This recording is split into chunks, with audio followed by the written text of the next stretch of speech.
Hello guys! Konnichiwa! Kahapon nga po, nag-shopping date kami ni Hapon.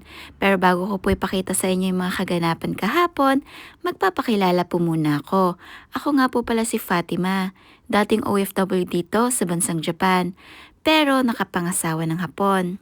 And bago nga po pala kami mag-start sa mga gagawin namin, dumaan muna kami dito sa bahay ng mga kapatid ko. Nagdala kasi ako ng buko salad na ginawa ko nung nakaraan para naman matikman nila. Sobrang lamig nga ng araw na ito guys kasi naulan ng konting snow. Fast forward, dito nga po pala kami sa Yumei Town una nagpunta. Dito nga po pala kami kumain muna ng breakfast at lunch since di kami nakakain sa bahay. At ito nga po pala yung mga in-order namin. Yung gyoza at yung shahan lang yung in-order ko. Tapos yung ramen naman sa husband ko. Nag-aaya kasi siyang magyakiniko kami ng gabi, kaya naman konti lang yung kinain namin. After nga namin kumain, dito naman kami sa Saks Bar nagpunta. Kumuha nga po pala ako dito ng 2 bonnet at isa namang scarf. Cute na cute nga ako sa mga bonnet na to guys kasi may mga tenga siya. Para siyang pusa tapos may buntot pa yung isa. Tuwang-tuwa nga din dyan sa akin yung husband ko, para daw akong bata. Wala din kasi akong mga bonnet kaya naman ibinilhan na lang din niya ako. Sunod naman naming pinuntahan ay itong Edion. Magtitingin-tingin kasi kami ng mga iba pang gamit para sa bahay. At ito nga yung una naming nakita, ang humidifier. Para maganda din ang hangin na malalanghap namin sa loob ng bahay. Tsaka maganda din ang humidifier guys, lalo na kapag taglamig. Makakatulong to sa lalamunan mo kapag nagda-dry. Tapos makakatulog ka din talaga ng mahimbing pag meron ka nito. At hindi ko nga din pinalagpas itong massage chair nila.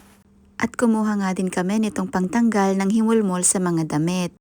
At syempre hindi ko din ulit pinalampas itong foot massage nila. Grabe guys, napakasarap sa talampakan. Ang dami-dami nga nilang pang massage na pwede mong itry. Siguro kahit maghapon ka dito ay pwedeng pwede. At trinay ko nga din po pala ito guys, hilong-hilo talaga ako dyan. At pagpasensyahan nyo na po pala yung medyas ko kasi sa bahay yun eh. Bumili na nga din pala yung husband ko ng phone case niya, tapos yung phone case ring. Madumi na kasi yung phone case ng cellphone niya ngayon, kaya kailangan na din niya ng bago. And then, bumili naman kami nitong portable toothbrush na to. Ayoko nga sana siya guys kasi nga ang mahal, mag-aapat na lapad. O kung sa peso, siguro nasa 14,000 pesos na siya. Kaso nga lang, mapilit yung husband ko. Mas maganda daw to kaysa sa mga ordinaryong toothbrush lang kasi natatanggal niya talaga yung mga tartar at yung mga maduduming hindi natatanggal ng ordinaryong toothbrush. Color pink nga yung unang choice of color ko. Kaso nga lang wala na silang stock nun at yung white na lang yung available. Kaya yun na lang din ang kinuha namin. After nga namin magbayad, nag-spin naman ako dito para makakuha ng coupon para sa susunod na bibili kami dito, makakakuha kami ng discount. At nakakuha nga ako ng 900 yen worth of coupon. Not bad na din para sa susunod na purchase.